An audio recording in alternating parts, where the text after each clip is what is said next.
Welcome to My Life Chassidus Applied, episode 482. This program is in loving memory of Miriam Basi L'gani, Altois Allah Shalom, and in merit of Baruch ben Yomen ben Menucha Lana, Altois, Yukusil ben Leah Rachel and Rachel Bas Liba Farkash, dedicated by Pinchas Todris and Miriam and Sarah Bas Rachel Altois. Well, the war continues to rage on, to our chagrin, to our dismay, with Rahman al-Itzlan, souls, precious young soldiers being lost in the ultimate and greatest noble act a person can do, a Jew can do, which is to protect and defend the innocent citizens of Eretz Yisrael. And we're all wondering, when is this nightmare going to come to an end? We've done many mitzvos, such Avos Yisrael that has been unprecedented. Coming from every part of the world, the soldiers themselves, look at their way, their attitude, their simcha, the Mesiras Nefesh, unity that has not been seen. Not saying everything is perfect, but unbelievable things. Mi kamchi Yisrael goyachad ba'aretz. Who is a nation like the nation of Israel on this earth? Hashem looks at us and He can be very proud. As I said, we're not perfect, but there's much to be proud of. And yet we're still dealing with this enemy. And it's not just an enemy, we're talking about real sakana, real danger. Now, I am proud to say, among all the different things that people have done in great mitzvos, that as we speak, we've done a special edition of Torah Meaningful Life in Hebrew, Haderech L'chaim Shel Mashmut, which is, as we speak, being distributed to soldiers in Gaza, in the front lines, in the north, all over the country. Just heard from a colonel who said we have enough, more than enough, physical ammunition. What we need more than ever is spiritual ammunition. So thank you for this. Someone told me about the fighting going on in the southern Gaza now, and in the evening the soldiers get together and they read from the book, especially the sections where the Rebbe speaks about the power of Tzahal, their Mesiras Nefesh, their sacrifice, and they are literally being the highest and the holiest possible level, and how it gives strength.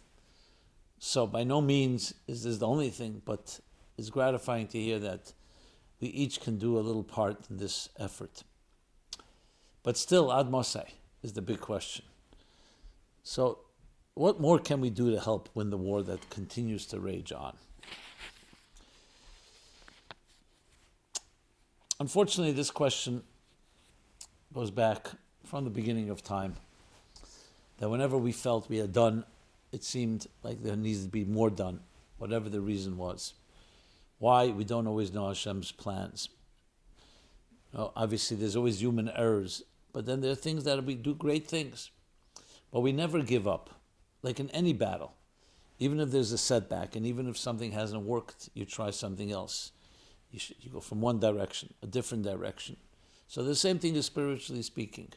As much as we've done, we have to do more. And we can't really measure it. Obviously, we would have loved to believe and loved to have seen that what we did accomplished what had to be accomplished. But even if not, or if it accomplished much and there's still a little more to be done, so we have to increase even more in our Torah, in our Veda, in our Gemilas Chassidim, in learning Torah in a battle way, Mochamta Shel Torah, not just a business as usual, with extra effort and extra diligence and waking up earlier.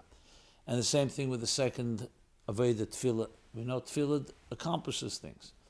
Praying to Hashem for the protection of the Eden, of the soldiers, of Jews everywhere, of people everywhere, innocent people everywhere. And finally, the third pillar, Gemilas Chassidim, Zdaka, in every possible way. And this, of course, includes Avos Yisrael, Achdus Yisrael, going out of our way to be kinder. And it's easy to fall back into a more comfort zone and saying, okay, it's true, it's over 3 months of this war, So time passes. You sometimes don't feel that sense of urgency. When you're on the front lines, you have no choice. But we have to put ourselves in the front lines, spiritually speaking. And we continue to fight and we continue to intensify wherever possible. And there's always more that can be done. And this includes, in addition to the special mitzvahs that have particular zgul, a particular feature that protects, tefillin. V'ro kol amei oretz v'yorim mimeka. They see Shem Hashem Nikra Lecha. Specifically tefillin shel rosh. Mezuzah, Shem Medalsis Yisrael, that protects. Tzedakah I mentioned. Tatzel Memovis, as a special power to protect. Chinuch, especially of young children, mipi'elim v'yenkim yisad te'ez l'hash b'sevim misnakim, from the mouths of young children. Eiz is Torah, ein eiz el Torah, the strength of Torah. And that annihilates the enemy. And everywhere, and using technology and using information and educating people in what is right and what is wrong, to have a clear moral compass. This is the time where we have to rise to the occasion. And I've said this many times, but we have to constantly refresh and renew that sense of urgency. Why have all our beautiful good deeds not ended the war?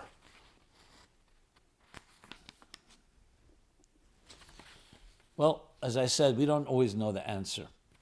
Let's put it this way. Every tefillah, every prayer, every good deed, every Torah accomplishes something.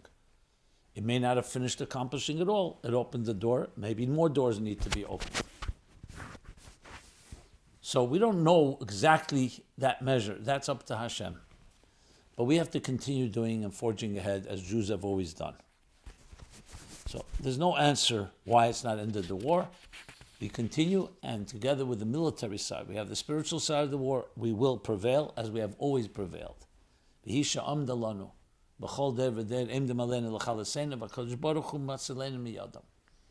And God ultimately will save and protect. And we will march into Mashiach, and we will march into an era of permanent peace and permanent goodness in this world. No more evil, no more destruction. You need amunah, you need betachon, faith, trust, but also actions. In a sharper turn, someone says, after all that we have done, can we demand that God finally put an end to this nightmare? The way someone wrote it is this, and this echoes the tone and the voice of many people writing. You would think that with all the increase in Torah mitzvah since October 7th, Hashem would be happy and would increase protecting us as He has promised. But every day we hear more tragedies of soldiers being killed in Gaza. When do we stop saying we don't understand Hashem's ways and demand that Hashem stop treating us this way? It's illegal in the Torah to withhold wages from a worker, and Hashem is withholding our wages for serving Him. Can we sue Hashem in Bezdin? Well, we've tried, and then we of course go daven mincha, as the famous story goes. So we do this in every tefillah, especially during the Yom Naraim. We invoke psukim. We prove to God this is what you do because you yourself wrote this in the Torah. So by all means, and it's not a chutzpah thing if you do it in the right way. Hashem wants us to daven. Hashem wants us to demand. We have to worry about Hashem's being secure in His position. But you have to also, at the end of the day, there is one God. The same God that we have questions about is the God that we need more than ever. So you also want to be on His good side, so to speak. Not to say, God forbid, anyone suggesting otherwise.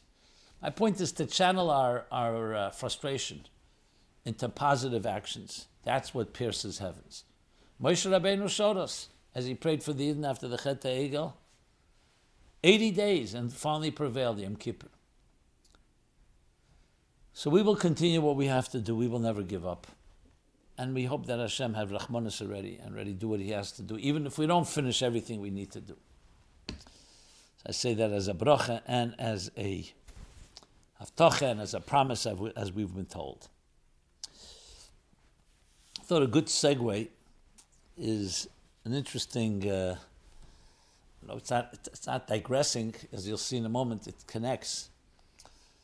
This past week, I remember growing up with the Cantor Tzvi Tzazkes, him and Rebbetzin Zaltzman, Yibod L'chaim, with two chassidim. They came out similar time from the former Soviet Union. They came to America. The Rebbe very much was mekar of each one of them. Tzazkes now passed away this past week. That's why I'm talking about it. And I've gotten quite a few questions about his connection. What, with the passing of Cantor Tzvi Tzazkes, what can you share about his connection with the Rebbe? As I said, I remember by Fabrengens, the Rebbe asked him, as I said, Rebbetzin Zaltzman, Yibod L'chaim as well. But we're talking about Tzazkes now. I remember the Rebbe asking him to sing different nigunim, Russian nigunim. One that stood out was a famous song called Ti Zimlak, a Russian song. The Rebbe said, I remember by the Fabring Yud Tes Kislev, and then Yud Beis Tammuz, or Yud Gimel Tammuz, Tov Shin Lamed Beis, 1972.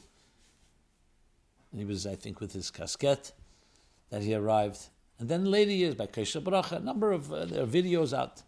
It was this song particularly seemed to be a song that captured the Rebbe's attention in a very powerful way. So that's a great schus, but also coming from the Mesiris Nefesh of the Russian Jewry, the songs they sang under their oppression and their Golus Mitzrayim.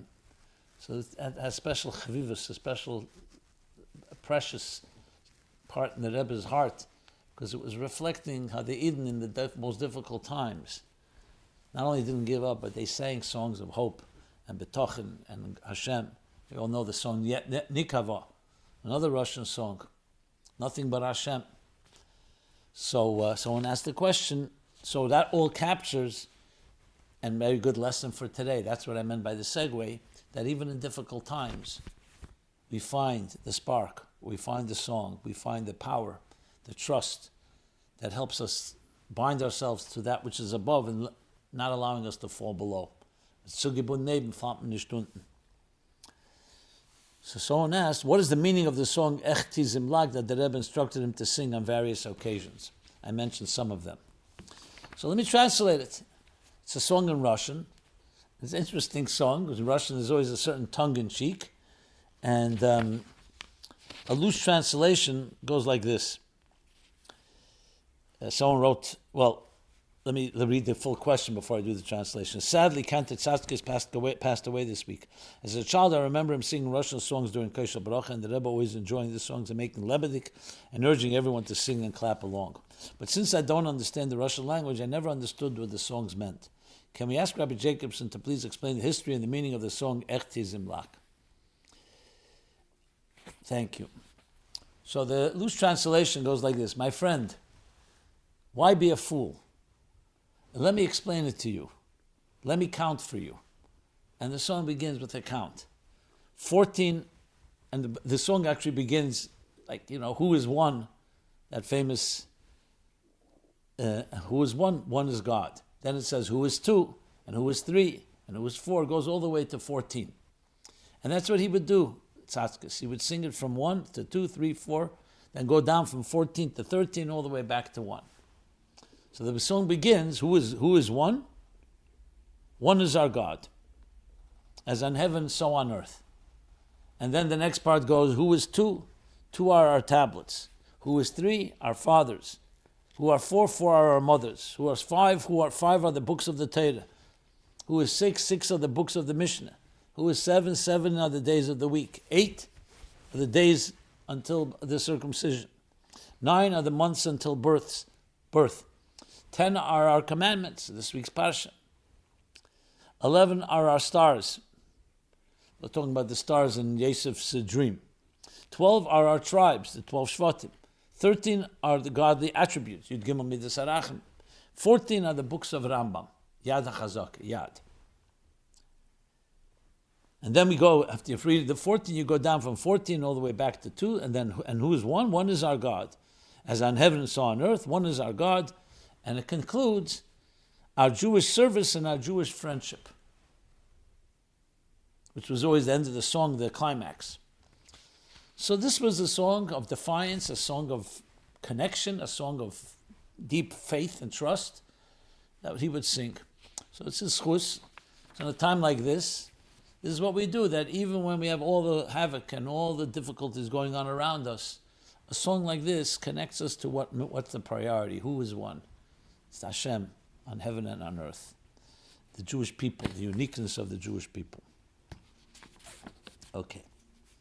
So I think we can invoke that in a time like this as well. This song, other songs, and that keeps us going strong, keeps us connected, keeps us infusing us with the faith and confidence we need to get through all our challenges. Since this week is also Chof Beis Shevat, it's the 36th yahrzeit, an Ilula of the Rebbetzin Chaim Mushke, Chof Beis Shevat Tov Shem Mem Ches. The Rebbe, the Rebbetzin, of course, two partners as one. So I think let's talk a little about Chof Beis Shevat. Got a lot of questions. Here's a good opportunity. You can pose all your questions completely anonymously at chassidusapply.com, where you can find the full repository of all the previous archives, the forum that I just mentioned where you could ask questions, plenty other resources around Chassidus. Okay. So, also take a selection of questions that came in around Chof Beis Shevat, and let's start with what is Chof Beis Shevat, what is its message? So its message is that the Rebbetzin and the Rebbe, as I said, are one. The Rebbe, even the Tzemach Tzedek used the expression, but you can see it also after Chof Beis Shevat. Ein malka b'lei mater. A king is not complete without his queen. Chaz v'shalom to say that Rebbe is not complete, but there's something in the manifestation, both on a ruchnistic level. We saw it also begashmis. We saw the changes, how it affected the Rebbe. We may never understand. The same thing happened with the Tzemach Tzedek after the stalkus of the Rebbetzin Chaim Mushke of the Tzemach Tzedek. Both same names. And there too, the Rebbetzin passed away first. And also 5 years earlier, Tofresh Chof Aleph, the Rebbe, the Tzemach Tzedek was Tofresh Chof Ov. So, 5-6 years, yeah.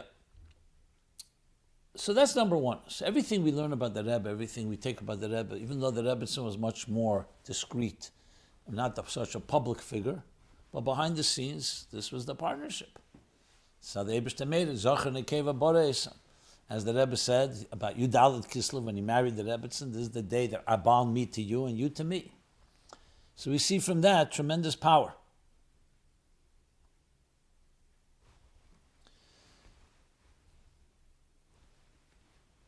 And therefore, the Rebbetzin Stalkos, like the Rebbe says in the Sikhs, like the Stalkos of a Tzaddik or Tzidkonis, it's a day when all her Avodah and everything she did together with the Rebbe, and all in her own schusim as well, as the Rebbe pointed out many times, all that Avodah gathers and is revealed, and is Poel Yeshua's Bekerev Aretz. It affects us, so it gives us strength.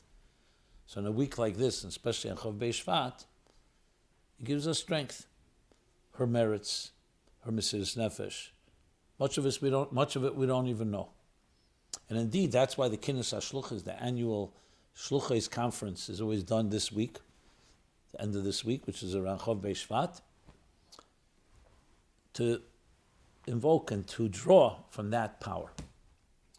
So that's, in general, in all times. A time like this, when there's a war going on, when we're challenged, there's no question that the power of a tzaddik and tzidkon is especially critical. In a famous sikha, Tov Shinun Beis, the last sikha that Rebbe would speak to us, Leisata, about Chof Beis Shevat, Kunter is called B'cho Yevorech Yison. The Rebbe actually handed it out to everyone. So the Rebbe begins the sikha talking about Chof Beis Shevat. He talks about B'cho Yevorech Yisrael. Chof Beis is B'cho. That is the 22 letters of the Hebrew alphabet. The name of the date of the yahrzeit is 22 letters. Because all brachas are nimshach through the Aleph Beis of Torah. And through her, in her, and by extension to all of us, all the brachas come. And that's the Rebbe begins our sikha. Powerful sikha. We need brachas now more than ever. Then the Rebbe goes on in a very intricate way. I would definitely advise reading that, learning that sikha. It gives a lot of insight into the deeper significance of the Rebbetzin, both in the day Chof Beis Shevat and her name Chaim Mushke, and other details. I'll mention some of them as we go along here. So then, of course, then the question is, now in these special times, what lessons can we learn from the Rebbetzin about how to win the war against Hamas and their anti-Semitic supporters? So, what I say now, obviously, is based on my understanding. We don't have anything from the Rebbe himself regarding these times, but as I said, the power of tzidkonis, the power to give brachas, is definitely applicable now. And we know, like all mothers in Israel, like Rachel, mevak al baneha, she cries for her children. And that's not just a cry. It's to invoke compassion in heaven, and that compassion should be transmitted to us here below. So that's overall. But more specifically, I was thinking, where do we find a battle that the Rebbetzin was engaged in? So there was the Milchama around Hey Tevis. And she played a crucial role. The Rebbe said, but her statement, when she was asked, who does the Sfarim belong to? Your father or the chassidim? She said, my father himself belongs to chassidim. The male his Sfarim belong to them. And that became the cornerstone, the key element, the Rebbe says, in the victory of Hey Tevis. So I was thinking, what can we learn from that in this battle today? Obviously, it's a very different scenario. But what you learned, what was the main point here, was what a Rebbe is, what Torah is, what Eden are. It's not something that can die. It's not something that is even up to personal property, private property, subject to inheritance. So it wasn't depriving, it wasn't anyone from it, because she herself was a daughter of the Rebbe. If anyone had a claim, she could say, I'm his daughter. But she said he belonged to chassidim. It means Torah, a Rebbe, belongs to chassidim, he belongs to Eden. So the lesson today is that we are indestructible. If something becomes private property and passed on through heirs, of course, there's the concept of Yerusha. But that's something basically something that is mortal, something that's finite, defined. But there's the concept Tzibur Nemes, that a community, in this case the community of Eden, the community of Chassidim, the good Chassidim Chabad, which essentially means the community of Chassidim. That's something that's what the Rebbe belonged to. The Rebbe is a Nitzchi, and therefore the Chassidim and the Chassidim are Nitzchim. So in a time like this, it tells us that the Eden are not just individuals. They represent God in this world. And just as Ani Hashem Leishanisi, God is immutable and never changing, Ubnei Yisrael Leichalisa, that's the end of the pasuk, that the children of Israel will never be annihilated, God forbid. So it's a lesson of understanding that when we connect to that nitzchiyus, to the eternity, the Rebbe belongs to Chassidim, and the Chassidim do what they have to do, and with achdus and unity, as the Tzemach Tzedek said, that alone will help them march toward Mashiach and help them be victorious in all their battles. That's one thing that comes to mind. We also know that Rebbetzin played a role when the Frierdiker Rebbe was arrested. And I'm sure many things we don't even know. What happened in Nazi Europe when they were in Berlin, and then later in France. A Mesiras Nefesh, I'm sure, many, many levels. So on a day of Chof Beis Shevat, when all that Avodah comes together, it gives us strength. Poel Yeshua's Bekedav Haaretz, to bring salvations and redemptions. Bekedav Haaretz, in the depths and the abyss of Haaretz, in Gaza, and where every Eden are now embedded, so to speak, enmeshed in battle. So the Rebbetzins Keiches, the Rebbetzins Brachas, B'choy Yivarech Yisrael, gives strength, direction, and guidance. Okay. And that we absolutely will prevail over all our challenges. A question someone had, why do many people refer to the Rebbetzin as the Frierdiker Rebbe's daughter or the Rebbe's wife instead of listing all the accomplishments she did on her own? Instead of describing her in her own right. A good, interesting question. And a very balbatish, simple answer is because the Rebbetzin was more discreet, she was behind the scenes. So we know her as the Frierdiker Rebbe's daughter first, and the Rebbe's Rebbetzin. Could also be Kfuda Bas Melech Pnima, that in general, the real power, the dignity of a woman, especially of a Rebbetzin, is more discreet, it's more beneath the surface. So it's not meant in any, God forbid, any diminishing way suggest that she's just an accessory, so to speak, of the Frierdiker Rebbe or the Rebbe. Because the Rebbe said many times, he said clearly, she has the power to give brachas, she has her schusim, and whatever the Rebbe was told about her complimenting her, he said that just touches the surface. So we know there was greatness. And also on a very practical level, it's not what people say, is just how people express themselves. I don't see any issue someone could tell a story about the Rebbetzin in her own right, as I said. But maybe on the deepest level, at the end of the day, the Rebbetzin is like a king and a queen. They come together. And in the Chanami, in the Chanami, you talk about the Rebbe, you don't say the Rebbe is the Rebbetzins husband. But that you see in common in Yiddishkeit. You talk about a family, it sometimes goes the name of the husband. But Megillah Esther is called by the name Esther, not Mordechai Esther, not Esther and Mordechai. So it's just a matter of context. In no way is it mean to suggest any type of lack of respect. But it's interesting to point out, and I thank you for making that clear. Chassidus calls the Rebbetzin a Malchus. Malchus, Kabbalah, Zoyar, and Chassidus explains, less lamer gamal klum. She has nothing of her own. But that doesn't mean she has nothing. It means her whole being is a bittul dika being. And that's why Malchus is Eila Ada Keser and goes even higher than all the mashpia, that the mashpia is mamshech. So though the moon technically receives light from the sun, but Chassidus explains, Eishes Chayel Ateres Baila, and he gave it to Sov of Gever, to save of Gever, that the Osed lover will see that in truth is Malchus is rooted in a much higher place. So don't dismiss bittul as nothingness. Bittul means that you don't see the giluyim, you don't see expression, but you see etzem, if you're able to see. It reaches a place that's beyond expression. So maybe that also helps understand it on a deeper level. No, we know the custom that the Rabbeim have, the Rebbe mentioned a number of times, Erev Rosh Hashanah, before Yom Tov, the Rebbe would go in, the Rabbeim would go in to see the Rebbetzin and wish them a good year. And the Pashtazik explanation is because Rosh Hashanah is Binyan HaMalchus, the Rebbetzin is Malchus. Now, above all, we know that after Chof Beis Shevat, we saw what kind of impact it had on the Rebbe. So sometimes when the light is shining, you don't always see. When the Rebbetzin was physically not here, it had tremendous impact.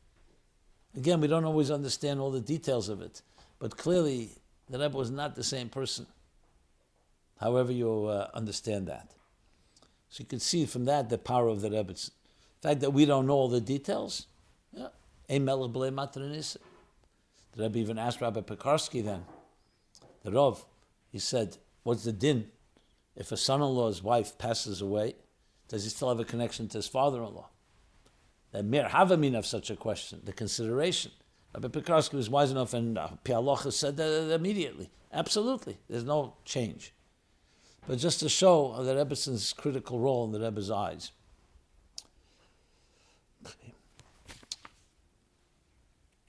Okay.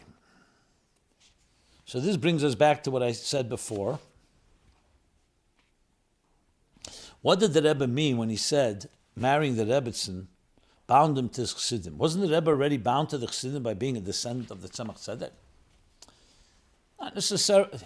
Let me explain what that means. Of course, he was one of the grandsons of the Tzemach Tzedek. His grandsons, there are many, multiple, tens and tens, I don't know, maybe even hundreds. So there's no question that connects him. But the Rabbeistvet, to be Rebbe, was generally associated either with a father or father-in-law. Tzemach Tzedek was the son-in-law of the Mittler Rebbe, a grandson of the Alter Rebbe. All the other Rebbeim were sons, and the Rebbe was also a son-in-law.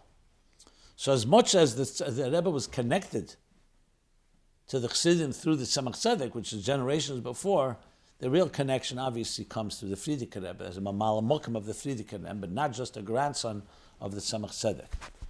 Remember the Tzemach Tzedek, his sons, even though they were called Admur, but it was the Rebbe Marash that became the next Rebbe. And the Rebbe Marash was not the direct lineage to the Rebbe. It was Baruch Shalom, his older brother. So by marrying the Rebbetzin Chaim Mushka, that bound him through the Frierdiker Rebbe to us as a Rebbe. Okay.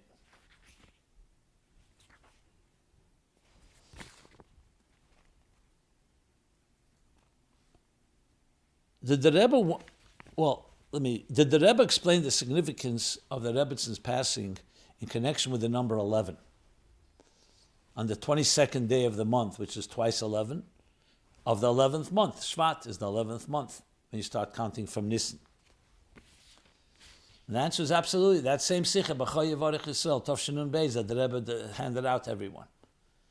Very powerful Sikha. He talks about the Tkufis of Nesias, the Frierdiker Rebbe, then going over to the Rebbe, the 7th generation, and then Tov Shemem Ches, clearly a watershed moment. And he explains like this: the Frierdiker Rebbe was connected to the number 10. First of all, the Frierdiker Rebbe's name, Yosef, Yitzchak, both Yud, 10. Frierdiker Rebbe's leadership was 3 Tkufis of 10, 30 years. Tafresh Pei, 1920 till 1950. 3 decades, full decades. We know the Frierdiker Rebbe emphasized that Yud, especially in the last year of his letters. He started making the Yud of Yitzchak much larger. Passed away, Stalkus and Ilul of the Frierdiker Rebbe, Yud Shvat, Tovshin Yud. All Yuds. Yud, Chassidus explains, is the shlemus of Elam. 10 spheres. Misper HaShalom, the complete number. The entire cycle. Entire spectrum. Yud Aleph represents the Maila Mishtalshlus, that one above 10, Keser, transcendence. We know the Kavanah is that Hashem said, make a dira b'tachtenim, make a home for the divine in this material world. So we have to, number one, be tachtenim. Tachtenim is Eser. We have to permeate and infuse the 10 with godliness. But you want to bring in godliness, not just that's commensurate, B'malakalam into the 10, you want to bring in Keser, Hamshach of Keser, of transcendence, that which is L'mayla Me'elamus into Elamus. So it's Hamshach of Yud Aleph into Yud. Yud Aleph we know is, of course, the Rebbe's birthday is Yud Aleph. The Rebbe's Nesias formally began in Tovshin Yud Aleph. And what's the shlemus of Yud Aleph? The Rebbe says twice Yud Aleph, 22. The Rebbetzins yahrzeit. And twice means that you don't just have the transcendence of Yud Aleph into Yud, you have twice Yud Aleph. So there's the Yud Aleph in the Yud, and then there's Yud Aleph, and there's twice Yud Aleph, as he explains there at length. So bottom line is that Rebbetzin, especially in regard to her father, the Frierdiker Rebbe, of course the Rebbe plays a role here, a critical role, is taking the world and first bringing Elokus into it as much as possible. And then bringing in the level of the Hamshach of Yud Aleph. Now Yud Aleph is not just one. It means L'mayla Mishtalshlus. We say 11 because we don't have another way of expressing it, but it's really a completely new paradigm shift. And that's the connection. That's why in Tov Shemem Ches, indeed, a new stage began. That's how the Rebbe explains it in the Sikh. So that's the connection to 11th month, Shvat, which is also Yud Shvat. But Yud Shvat is the 10 within 11. Chof Beis Shevat is the 22, twice 11 within 11. Okay. Since we're talking about this, and we're coming from Yud Shvat, which is the same month, of course, a few weeks earlier, so a question was asked, is there a connection between the Basi L'gani maamar and Chamisha Asa B'Shvat, the 15th Shvat, and Chof Beis Shevat? So most likely, as you think about it, obviously I should say, L'gani, Basi L'gani, a garden. What's Tu B'Shvat, Chamisha Asa B'Shvat, rather, is a time of a garden. Yes, we have the 7 million, few of them are the necessities, but many of them are the fruits of pleasure that associate with the garden. You plant a garden, you plant trees. So that's the most obvious connection. What it means, Beruchni, is, it means the whole purpose, as explained in the maamar, Basi L'gani, is to transform this world into a garden. And what's a garden that bears fruit? trees that bear fruit, generations. Both the fruit from directly from our efforts and the fruit of our fruit. So all that is alluded to in Basi L'gani, and that's a direct connection to Chamisha B'Shvat. Chof Beis Shevat, the Rebbetzin and the Rebbe, though they didn't have biological children, but my saying shel tzaddikim is maisim tevim, tell the same shel tzaddikim, I should say. The children, the offspring of tzaddikim is maisim tevim. My peda mitzvos. Mitzvahs are the fruit. And as the Rebbetzin once said, all the children are ours. Talmidim nikroim bonim. Shenantim levanecha, ela talmidim. The children are called, the students are called the children. So all the students of the Rebbe and the Rebbetzin together. The fruits from the gan, from the garden. So there you have the connection and also the lesson to us. That's what we need to do. As fruits, we have to continue bearing. Eitz pri, ese pri. Pri ese pri, a fruit creating another fruit, ad infinitum, forever.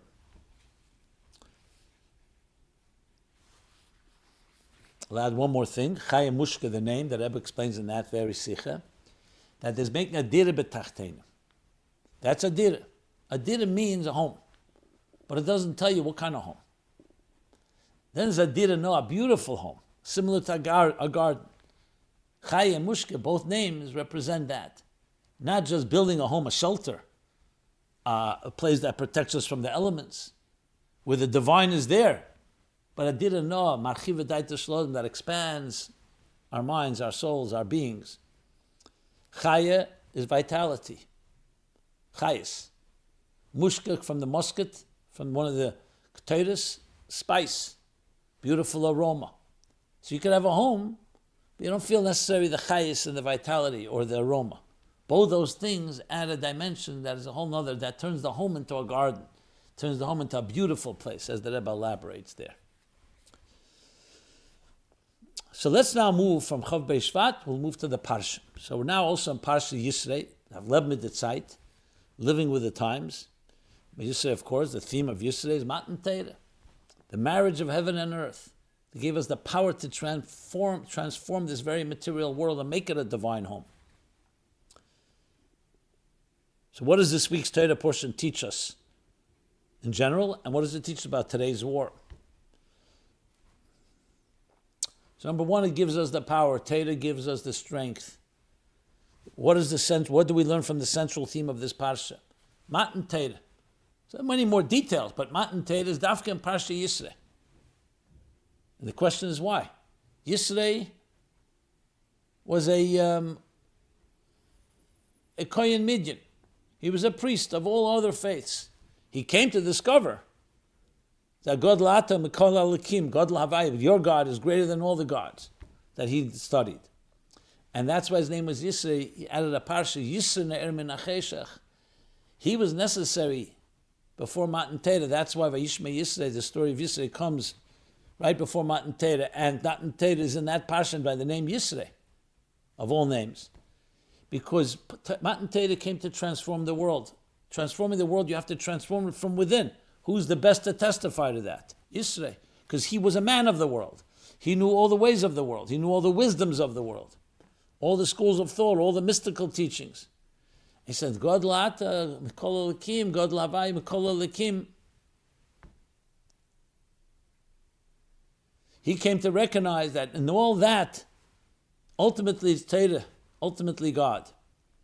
And that's what Matan Torah teaches us. So the lesson today is once Matan Torah happened, the world has reached and fulfilled its purpose. The Gemara tells us that God made a condition when he created the world, that if the Eden will receive Torah, the world will stand. If not, it won't. So Matan Torah fulfilled, that's why it says Eretz Yorav Shakota, a land that trembled and then became silent. By Matan Torah, the world came to peace. Because till then it was still trembling. Will the Jewish people accept Torah? Which is the purpose. Bereshit is B'shvil Yisrael, B'shvil Torah. Once they accepted Shakota, the world became quiet, calm. It in Matan Torah infused the world with power that no matter what would happen, now Elokus is now part of the world. It's not just the Gzeira ben Elyenim v'Tachtenim, that the divine Elyenim is Elyenim. Elyenim le'yord l'mata and Tachtenim le'yal l'mayla. A schism between heaven and earth, between the divine and existence. Then existence has more so-called more strength. Not that divine is not there, but it's more concealed. But Matan Torah gave us the power that no matter what we deal with, you can transform. So even when you're dealing with darkness, even when you're at war, Torah is giving us power. Matan Torah was temporary, how it affected the world. Now the Aveda of thousands of years since then has prepared the world for the Geula. So we have all the power we need, all the resources, all the ammunition, all the whole arsenal, spiritual and material, to transform, not just to conquer, not just to vanquish and eliminate the enemy, but to transform the darkness of the world. To bring out the deeper strength that comes specifically from the darkness. A few questions about the parsha. Let's deal with them. Why were only 10 of the 613 commandments said at Sinai?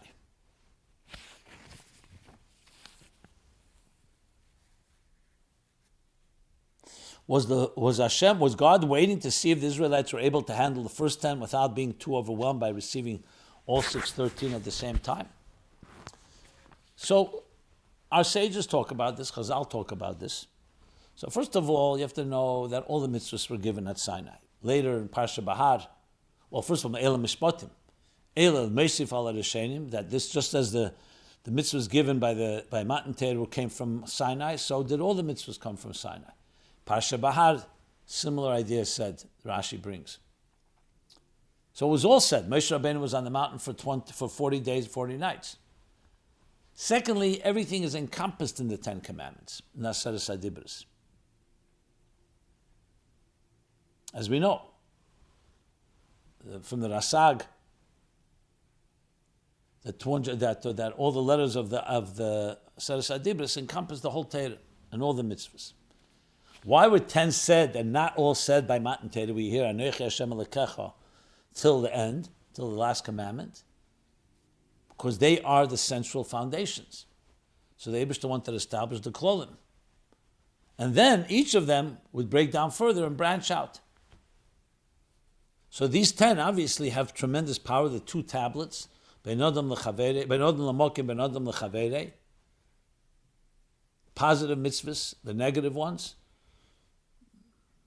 So the positive, Anochi, it says, is the root of all the positive mitzvahs. Lo Yilecha is the root of all the negative mitzvahs. So everything is there.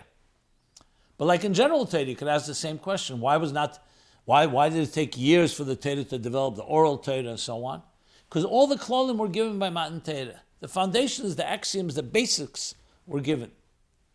Then we have to unpack them, so to speak, and draw out from those into our lives. So it's a partnership. Hashem gives us the 10 fundamentals. I mentioned before the number 10. So Taka says, Aseres HaDibros is the root of the Asar Ma'amoris, which God created the world, and it's all rooted in the 10 spheres. So the 10 Dibros is that structure. Then 11 is the power of transcendence, whether it's the Anochi or it's however you explain it. Okay. Someone else asked a question based on a maamar Chazal. If the 10 Commandments frightened the Jews even when they heard it directly from God, how can we expect to embrace Torah mitzvahs on an ongoing basis? If when Hashem said that says Adibus, we were so scared and ran away from Sinai because we couldn't contain the revelation, then how are we expected to follow Torah mitzvahs if we couldn't accept it when hearing it from the source, when it's Hashem himself? So first of all, the whole thing needs explanation. We also know that when they heard the 10 Commandments, it says, I'll call Dibur v'Dibur, every one of them was said, Parcha Nishmosim, their souls expired, and they had to return it. So the first most basic thing is actually the other way around. It's because they were hearing it from Hashem. That's why it was so overwhelming. When they heard it through Moshe, through a filter, so to speak, or through a mamutza machaber, a connecting interface, a transparent interface, then they were able to filter it, they were able to direct it, they were able to contain it, would be the right word. But the point is we need both. We need to understand that Torah is not just here to fit into on our terms. The Eibishter was giving us Gili Elikos, unprecedented. So it was intentionally. It's like a teacher begins to teach the students out of love. He'll share something that will be over their head, to the point we wouldn't necessarily use the word frightened, that you get overwhelmed. Not overwhelmed to the point that complete annihilation. That's why, even though their souls expired, they able to return. But to feel that there's something awesome is happening here. So it's like an eir l'mayla ma'kelim. But then the goal is rotze to come into shuv, back into kelim. So in that seres hadibros, both things were happening all the time. And the same things when we learn Torah mitzvahs. It says ma'ala halon be'ema b'yira b'resa subaziyah, afkan be'ema b'yira b'resa subaziyah. Just as then, when they received the Torah, it was be'ema b'yira, with awe, trembling, sweat.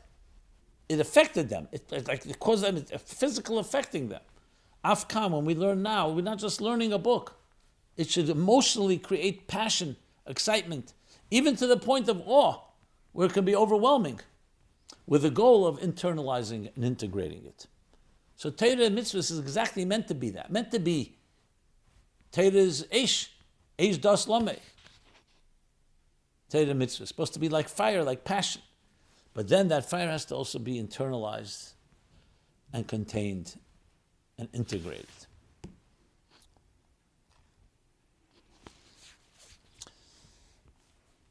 Did the Jews accept the Torah with joy? Someone writes humorously that Moshe Rabbeinu tell Am Yisrael like a joke. He says he has the good news, that he has 10 commandments. The bad news is that some of them are things that are not so easy to do. Okay, but let's talk on a serious note. Did the Jews experience with joy? Absolutely. There's great simcha gdela. With the same time with awe. It was a combination of simcha and yira. But at the end of the day, the Gemara tells us that that's why we also have Purim, to conclude and consummate it, because in case there still be a taina that the Eibishter so-called imposed the Torah on them, so Purim comes, kimu v'kibla Yehudim, that there shouldn't be the Medor Rabba L'Raisa complaint that maybe God imposed it upon them with the mountain, that he took the mountain, Kof Aleim Har Kegigis. Though the Alter Rebbe explains that was all out of great love. He was like, when you love someone, you embrace them completely. But still, you could say it was God's embrace. So comes Purim, Hadar Kibluha, where they accepted it now willingly, just to make it all that's completely internalized, is the point that I'm making here. Someone asked an interesting question. We're taught that everything Hashem commands us to do, He also does Himself, including wearing tefillin, right? How is Hashem able to observe honoring one's mother and father? If, as far as we know, Hashem doesn't have parents, because Hashem just is, always was, and always will be. That's a good question. I never heard of that question before. That I didn't think of before. There is a Sforim that Tzemach Tzedek brings, that Rebbe Rashab also brings, that Tzemach Tzedek quotes from Sforim, Yisibah Sforim. How is the mitzvah of Yiras Hashem? Avos Hashem. So the mitzvah is Avos Yisrael. The Eibishter loves us. But Yiras Hashem, we stand in reverence of God. Where's the Yiras Hashem? And he answers, God is fearful of how we're going to behave, since Kol B'dei Shemayim Chutz Miyiras Shemayim. So that's an answer there.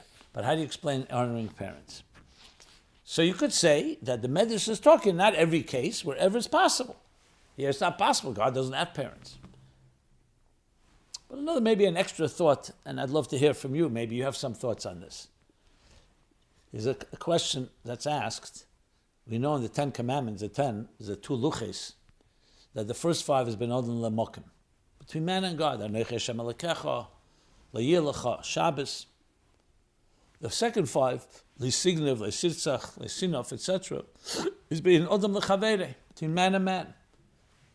Kabedes Avicha V'Semecha is the 5th commandment. That seems to be between man and man, honoring your parents, which is a very sensible mitzvah, honoring those that gave birth to you, nurtured you, brought you up, sustained you. And why is it in the first tablet? So that question is answered with another question. What do you mean kibbud av v'em? There's no shittuf in Judaism. There's no partnership. There's only one God. He created us. He gave human beings the ability to conceive a child. But it's not their child, it's God's child. You need the third partner. You need the neshama. And there's no shutfim. It's not like saying God and two partners he had, mother and father. So Chassidus answer is a beautiful answer. When you're mechabed your parents, you're not being mechabed your parents. You're being mechabed God that worked through them. You're being mechabed life, the life that was given to you. So your parents have the schus that they were chosen to be the messengers. But it's ben adam lamokim. You're honoring the life that God gave you through them. So it's not shutfim, they are tzinetus, they're channels. That's why it says honor. It doesn't say love. They could deserve love too. But honor, even the minimal, when people ask, how could I honor parents that don't seem to deserve honor? I've spoken about this many times. You're not honoring your parents, you're honoring the life they gave you. You don't honor your parents, you're not honoring your own life. And that's indeed the case. Many people who can't honor their parents, they feel themselves as shmatis, as nobodies. So at minimum, they brought life to you. Hashem brought life through them. So that's what you have to honor. That's why Leman Yarichon, that's why it says, among all the commandments, here, all the commandments, you actually have the reward. Long life. What does one thing have to do with the next? And why here is it mentioned? You get life because you honored life. So you live longer and healthier. So based on that, maybe, that the mitzvah kibbud av v'em is really the mitzvah of kavod Hashem. So how does Hashem mekayim that? So we know that in the Lakus itself, we talk kosher k'kriyas yamsuf. A zivug. A marriage is as difficult as parting the sea. What do you mean difficult? For Hashem, nothing is difficult. The answer is because God created a shtalshlus. And he bound himself to those laws of nature that he himself created. So it's not really kosher, but based on that, he's not going to suspend nature. So you could say, in Elikus itself, there's the concept of kavod of a higher level. You talk about kavod tatar, kavod ilah. So maybe the kibbud av v'em is honoring deeper levels. There's the maamar kalaman of Elikus. Then there's chachma bina, is abba v'ima. Chachma bina. So it's not that the Eibishter honors parents. It's in the Seder Shtalshus, in the different dagas of Elikus, and Seder Shtalshus, there's the kibbud of av v'em, of abba v'ima in Shtalshus, and then there's higher levels of kavod. Kol kavod chuppah, as explained in Likutei Torah and other places. The level of Kesser, and then higher levels. Perhaps, just to throw into this equation. Okay.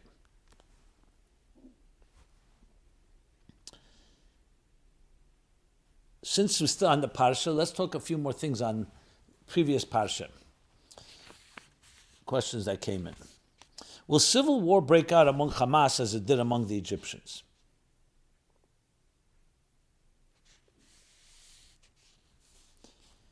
If a civil war broke out in Mitzrayim between those who wanted to let us go free and those who wanted us to stay as slaves, can we predict on the eve of the final Geula a similar civil war will break out between factions of Hamas that want to continue the war and those who want to stop the war, and that internal dispute will lead to disunity and their ultimate downfall and our victory?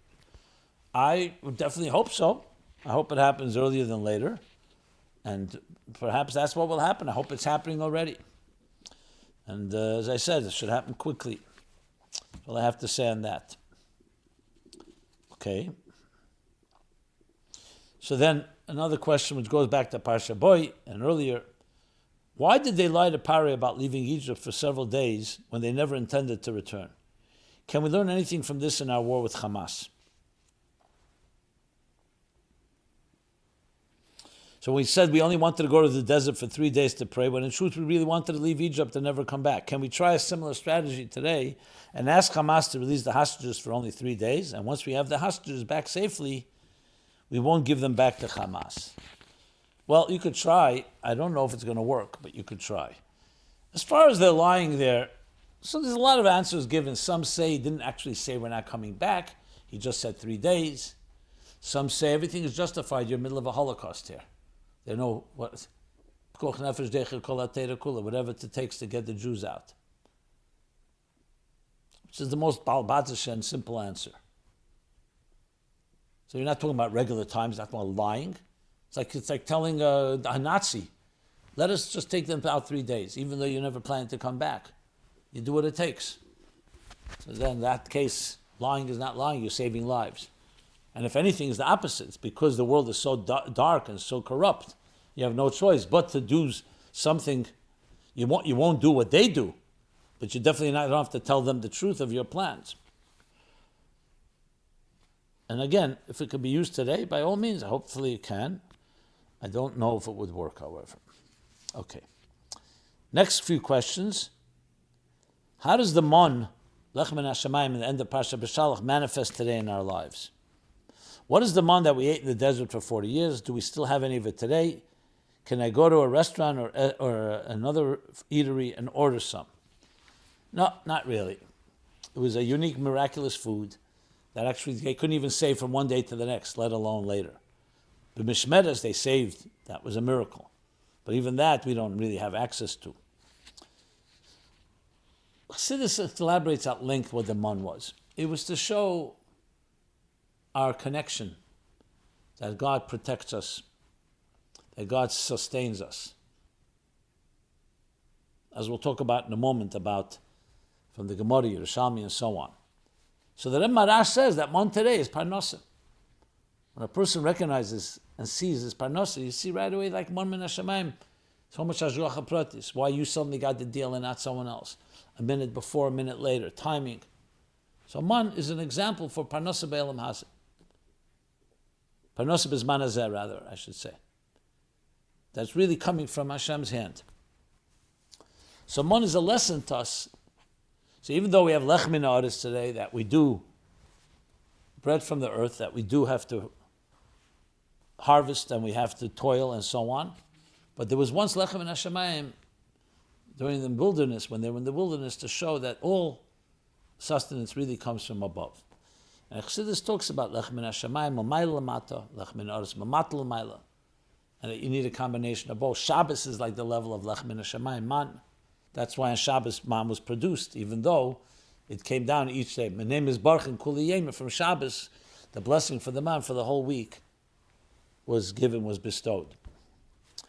But let's now go to the next step here. Someone asks, why is it not customary for Chabad to say parsha saman, even though Talmud Yerushalmi says by saying it guarantees adequate parnosa?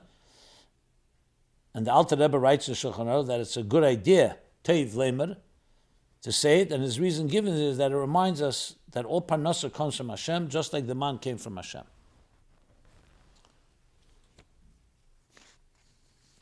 So there's actually an interesting sikha that the Rebbe spoke about, the Shabbos parsha B'Shalach Tovshin Chof Gimel, 1963. Later, part of it was printed in Likutei Sichos Mugeh in Chelik Chav Vov, volume 26 in B'Shalach. And there he brings all the different statements the Tur says from the Yerushalmi that Teiv Lem is good to say because it says Gula for Parnasa. The Alter Rebbe brings in Shulchan Aruch, but he doesn't bring it in Siddur. It doesn't become a minig. So there in the Sikha, it's not in the Mugadika Sikha. In the Hanocha, from Tavshin Chav Gimel, he says that maybe you can explain like the Arizal, Kisvei Arizal says, as Rachav writes, Reb Chaim Vital, that Arizal said not to say it. So Alter Rebbe goes according to that, and therefore we don't say it. That doesn't mean we shouldn't think of it. And it doesn't mean, it still says Teiv Lemer, some people can say it. It doesn't say you're not allowed to say it. But it didn't become a formal thing to say. Akedah, yes. We say that every day, the Akedah, we remind the Akedah, but not the Man. But the concept remains true. The Man is a reminder that Parnasa comes from above. As a matter of fact, the Rebbe explains the difference, Madura Kama, Madura Tinyana. In Shulchan Aruch there's two Maduras, two versions, an earlier version, a later version, where the first one talks more amunah, that it teaches you faith, the other one betochen, trust, and other shinuyim in the language. You can look it up in the Likutei Sichos, volume 26, B'Shalach. Which leads me also, there's a custom that they say that comes from, before I go on, the Rebbe does write in Igros Kodesh, Chelik Yud Beis, volume 12, page 18, that in Mishmeres Shalom, a Sefer Mishmeres Shalom, that in the name of Rav Pinchas Koritzer, that it's a merit to say Parshas Haman every day. So in other words, he encouraged to say it. But then we have from the Rabbi Menachem Mendel of Rimenov. He says on the Tuesday, a Yom Shlishi of Parsha B'Shalach, to read Parsha B'Shalach about a great merit as Gula to say Parsha Saman, together with Targum Onkelos. Again, it's not a custom we have, but it's just good to point out. But the concept, like the Rebbe speaks about Ani Mamin, we don't say the Yud Gimel Ikrim, but we think of it. So the idea of having this type of Amunah B'Tochen, absolutely. Okay, let's move on. Can we use AI to teach Torah and Chassidus? So someone writes it out in more detail. Let's read it like this. Dear Rabbi Jacobson, someone programmed an artificial intelligence computer with many Torah source materials and then asked the robot to teach Basi L'gani, Tafshir Chavdal 5724. That was this year's, corresponding to this year's chapter 14 in Basi L'gani, and they uploaded it as a Spotify podcast as an experiment. I listened and felt it was amazing. It felt like being in college and having the professor teach the maamar with amazing college-level English vocabulary. It was so realistic that the computer even pronounced the Hebrew words it was quoting properly. Whoever made the podcast wrote a disclaimer saying that this is a robot, and it's not the same as learning it from a rabbi. My question is this new technology something we should shun because it's not a real human teaching, the Torah classes, or should we embrace it, albeit cautiously, as a new method of teaching Torah and Chassidus? So I think we have to keep in mind something that Rebbe spoke about. When the Encyclopedia Talmudis, which is a Talmudic encyclopedia, gathered together all the different aspects of Talmud and Halacha, so many said, you know what? It's something we shouldn't use. We're going to replace learning Gemara, playing Gemara. The Rebbe said, no, the opposite. Same thing with indexes. We used to search for things. Parsha humanly search. Now we have an index. And the Rebbe himself was so involved in indexes. So the Rebbe said, Adarab. We have to use all these technologies. Relatively speaking, that was technology. And then use the extra time now to go deeper into Torah. The story with the Tzemach Tzedek.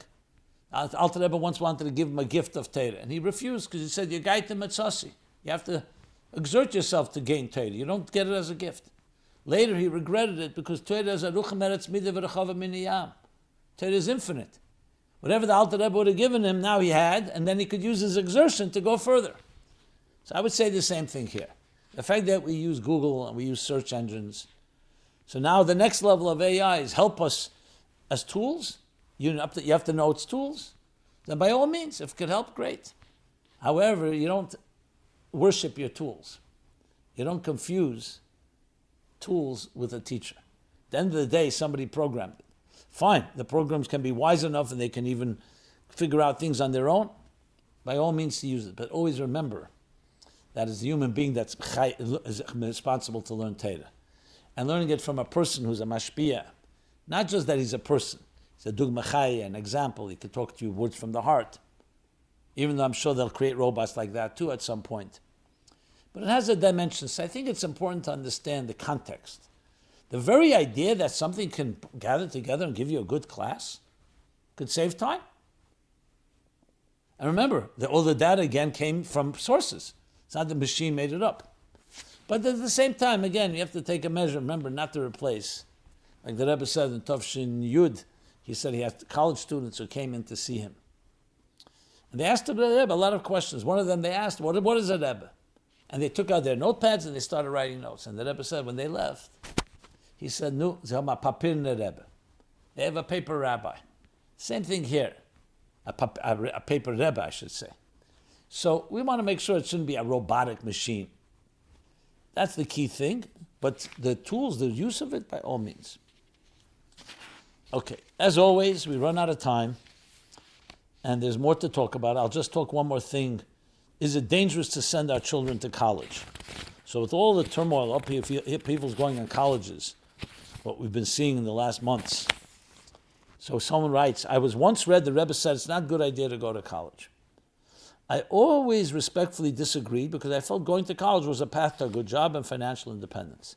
But seeing how every college across America currently looks like 1930s Berlin, with open acts of anti-Semitism from other students and from the professors, and the deans allow these attacks under the guise of free speech, it's utterly shocking, and it's clearly unsafe for Jews to enroll in college. One thing is for sure. I will not allow my daughter to go to college. I'm not sure what the other options are, but we will figure it out. Well, I would add, yes, the Rebbe spoke about college for many reasons, including the environment, including what they teach. The Rebbe spoke about the moral deterioration and corruption in these universities. So, yeah, now you see it. Now, this is not an attack on knowledge. It's not an attack on study, on education, but remember, it's in the context. And you can see how professors can become so corrupt and use all their intelligence in this most disturbing and most decadent, I would say, way, most obscene fashion. So thank you for that. Okay, I think with that I will conclude. We have more topics to cover, but time is limited. So this has been My Life Chassidus Applied, episode 482. Maybe use Chof Beis Shevat properly, and then from Chof Beis Shevat going to the next Tkufa, going to the month of Adar, Marvin B'Simcha. This year is a leap year. I was going to talk about that some more, but I think I'll move that to next week. Talk about Mashiach and other things that are very critical topics. But as I said, limited time. So let us now conclude. Everyone have a very good week, a very happy week. May the Eibishter bless Eretz Yisrael, Eretz Asher Ein Hashem Elokecha Bo Meresh Shana V'Achli Shana, only with peace and harmony, and finally have the Gula Amitis V'Ashlema, and let us do our part. Every act, every good word, every good thought tips the scales and brings personal and global redemption. Be well. We're here every Sunday, 8 to 9 p.m. Kol Tov. This program is brought to you by My Life, Chassidus Applied. Please help us continue our programs. Make even a small contribution at chassidusapply.com/donate.